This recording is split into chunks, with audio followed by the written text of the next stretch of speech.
Here we are at the Fresh Air Center in downtown Copenhagen as we get into the final hours of the conference here, and we're speaking with Bill McKibben of 350.org and one of the great climate activists of our time.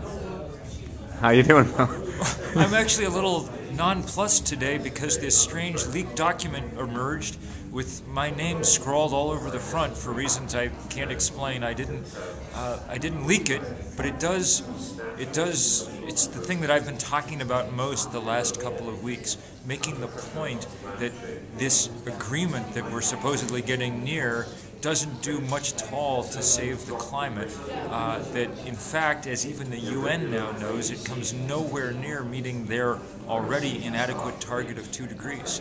And that leaked confidential draft that wasn't supposed to get out is the real climate gate. It's 100 times more damning than anything that came out of East Anglia.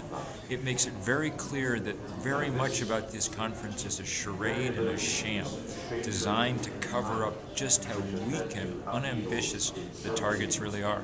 Why do you think that this convention, why these targets are so unambitious? Is it a failure of the process? It's a failure above all of the United States. Because the United States has put forward shamefully weak targets, nobody else has been encouraged to do very much at all.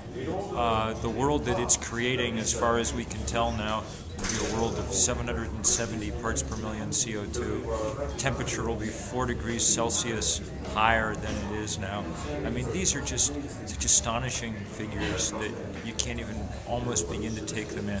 If it's not hell we're building, it has a very similar temperature.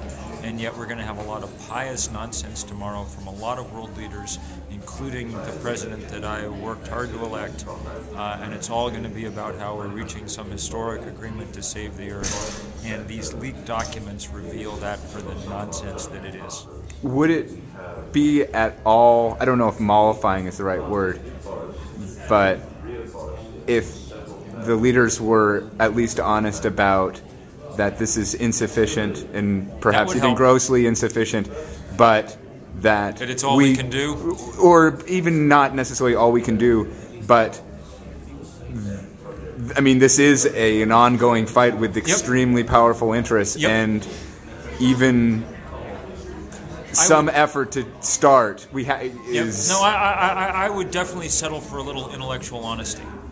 That would be a dramatic change from all that's gone on.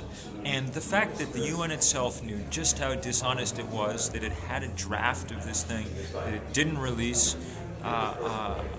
you know, it hardly even knows what to say.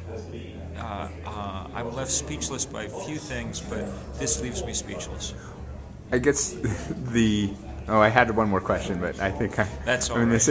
No, that was what it was. Is I've been struggling with this. My time here is, how do you be intellectually honest about the dire nature of this threat and not lose hope and not... The only possibility is to build a bigger, stronger movement that actually has enough power to challenge both vested interest and inertia, because those are the two forces keeping this process from moving. And we haven't done it yet. We've gotten a good start on it. 350.org was the first big global grassroots movement. It's given lots of courage to small countries who have kept this fight alive longer than I expected they'd be able to. They're under unbelievable pressure.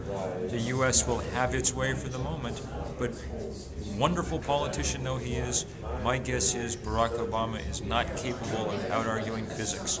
And in that case, we're going to have to do some real work, not this pretend. Thank you so much. Thank you.